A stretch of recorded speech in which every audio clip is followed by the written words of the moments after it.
Hey guys, welcome back to part 3 of the Ivinson Mansion. Thus far, we've been able to show you what the Ivinsons would have considered a public space. Today we're going to see the Butlers Pantry and the kitchen, which is considered kind of private space. It was the domain of the domestics, so people visiting would not have seen that area. Anyways, let's go.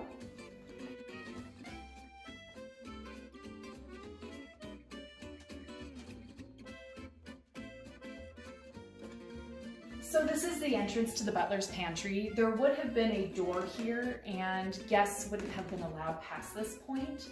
As we stated earlier, the Victorians had very specific ideas about space and what that space was used for and who could use that space. One way to tell what part of the house you're in is if you look at these very decorative blocks in the corners of the doorways. In the public space, they'll be a lot fancier and nicer. The leaves are very decorative. When you come into the Butler's Pantry now, and you look on just the other side of the door, you'll notice that the decorative blocks are a lot simpler.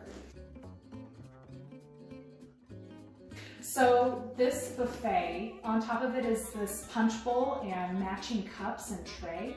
The cups are lined with 24 karat gold, and these had originally belonged to the Ivinsons. They came to us from the O'Haley family, or their descendants. You'll notice built into the walls are these 2 cabinets. They have plates and other things in them. We have several dishes that belong to the Ivinsons. These came to us from Billy McNeil. These are vegetable or bone plates, and you'll notice the Edward Ivinson monogram painted on them.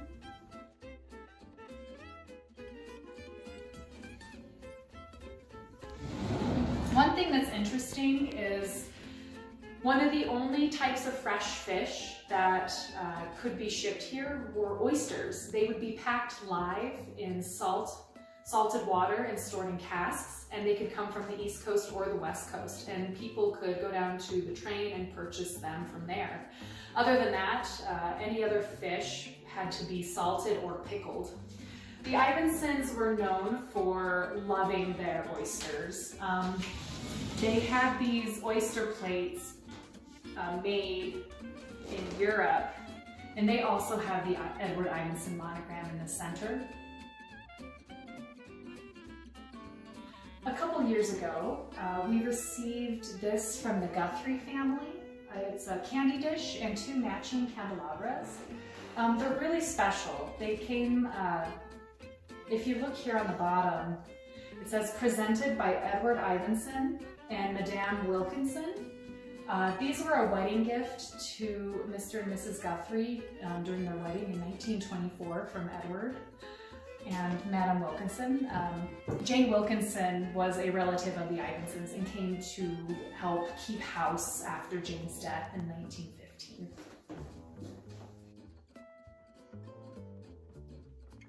Now, if you have a moustache, it is very likely that you use some sort of animal grease or wax to shape it thusly.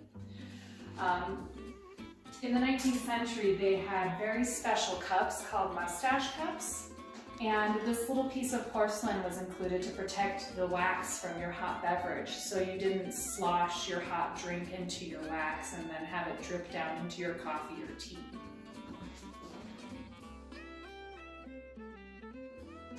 So onto the kitchen. But first, some of our favorite moustaches.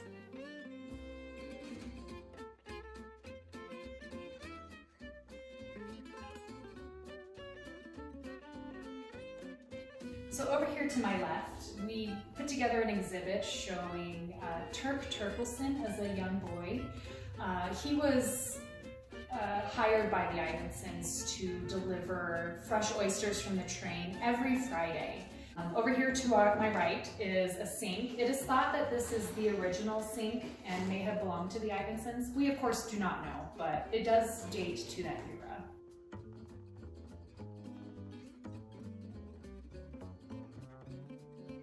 So this is an old washing machine.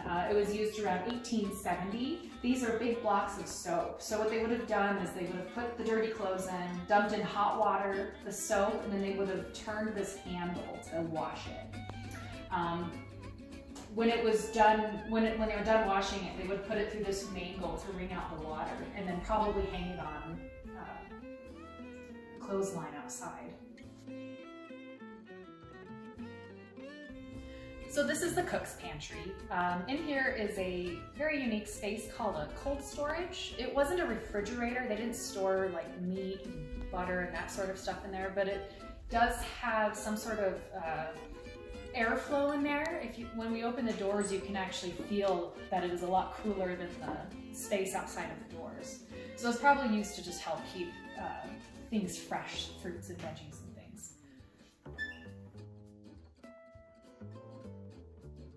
This is one of my favorite artifacts. It's a cake box, and it was used to help cakes stay fresh. It is possible that they put other things in there to help keep the cake fresh. Like, you know, you can put those clay bricks that you soak in water and brown sugar, and it helps the brown sugar stay soft. They could have used these for the same purpose. Over here is a vacuum coffee brewer. It used gravity and built pressure to brew it, and they were used as early as 1830. Well, thanks for watching. I hope you guys enjoyed it as much as the last two. If you liked the video, please comment below and hit the like button, and look forward to next Friday. Have a nice weekend.